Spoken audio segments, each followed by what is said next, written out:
Sudah sepekan lamanya teman saya menunggui orang tuanya yang sedang dirawat di ICU ya, di salah satu rumah sakit umum daerah, mengalami pendarahan otak karena hipertensi yang tidak terkontrol ya. Sampai sekarang selama sepekan ibunya ini belum sadar. Jadi hanya bisa membuka mata dengan tatapan kosong ya. Terus separuh badannya bisa digerakkan perlahan-lahan, tapi separuhnya sudah sulit, bahkan tidak bisa digerakkan. Itu mungkin terkena serangan stroke ya. Yang cukup mengkhawatirkan itu adalah pendarahan otaknya.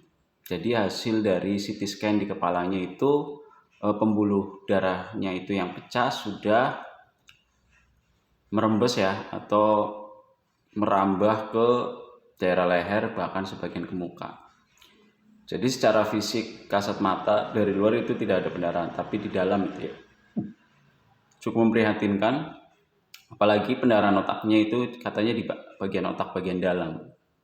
Menurut keterangan dari itu teman saya itu ada otak itu ada lapis 3 atau seperti apa, jadi butuh proses ya. Yang tentunya dokter menjelaskan secara rinci ya, dengan bahasa orang awam tentunya. Jadi kalau tidak dilakukan operasi maka tentunya akan kondisinya seperti itu, dalam keadaan kritis, tidak berdaya ya, dan hanya menunggu waktu. Tapi jika dilakukan operasi ya itu operasinya menggunakan alat khusus ya, medis, yang intinya itu diambil atau dibersihkan ya pendarahan di dalamnya sehingga meminimalisir resiko. Tapi yang namanya operasi tentunya ada resiko ya, mungkin resiko fatal atau nyawa atau apapun. Tapi yang jelaskan ada faktor untuk penyembuhan meskipun tidak total. Daripada tidak dilakukan operasi maka akan terjadi ya seperti itu, hanya menunggu waktu. Tapi ternyata teman saya dan keluarganya keberatan, takut terjadi apa-apa, terus mengingat usianya juga sudah sepuh. Dan yang memprihatinkan adalah dia mencari-cari kiai, ustadz atau orang pintar untuk konsultasi ya. Dan tentunya yang seperti sumber daya orang-orang pintar ya seperti itu ya. Jadi jangan dilakukan operasi, terus ya itu klinik katanya dapat guna-guna dari orang, atau orang mengirim guna-guna salah sasaran ke dia seperti itu. Saya ya Allah, kenapa orang ya sekarang udah 2023 masih mempercayai klinik? Padahal itu jelas-jelas penyakit medis, hipertensi, dan setelah dilakukan CT scan ya otaknya mengalami pendarahan, itu kan sudah jelas. Maka ini pentingnya rasionalitas nalar kita dipakai. Jadi ada kalanya kita berserah diri kepada Allah, ada kalanya kita ikhtiar. Ketika kita kan punya fisik ya, saya juga punya sakit fisik yang cukup lama, belasan tahun.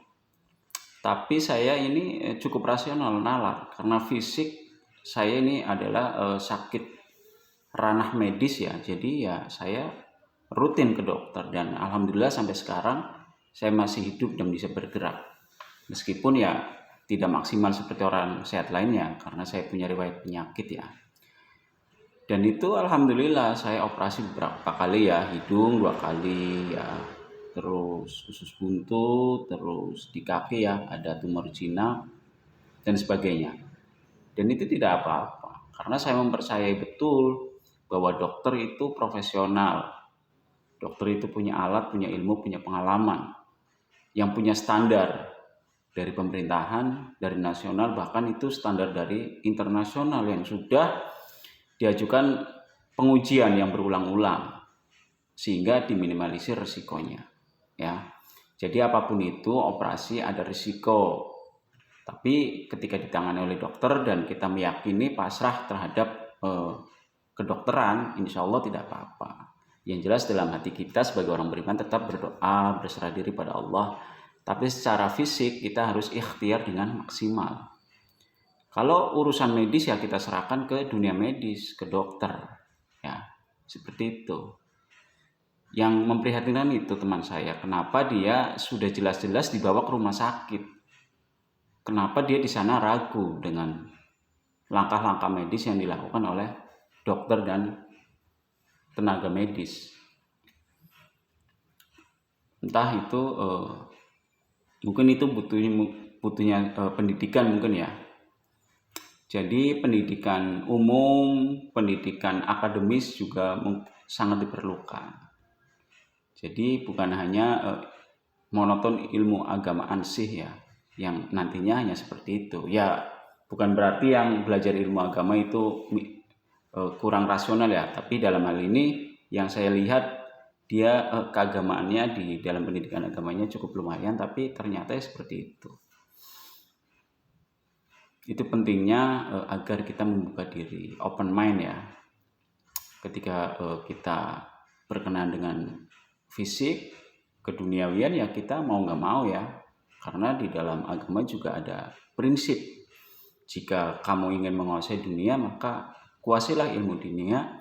Dan jika kamu ingin menguasai akhirat atau agama, ya kamu kuasai ilmu akhirat. Seperti itu. Jadi ya kita harus bisa membawa diri dan sesuai konteks dalam berpikir, dalam bertindak, dalam berbuat. Sehingga kita tidak salah dalam melangkah. Ya, seperti alkohol kan itu untuk pembersihan luka atau sterilisasi di kulit atau di bagian luar ya. Tapi ketika alkohol itu dikonsumsi, yaitu memabukkan yang akhirnya kita menzolimi diri kita. Ya, mungkin itu saja. Semoga kita semua tetap waras, tetap menggunakan rasionalitas kita dalam menghadapi kehidupan sehingga tidak salah langkah. Demikian dari saya, terima kasih. Mohon maaf. Assalamualaikum warahmatullahi wabarakatuh. See you.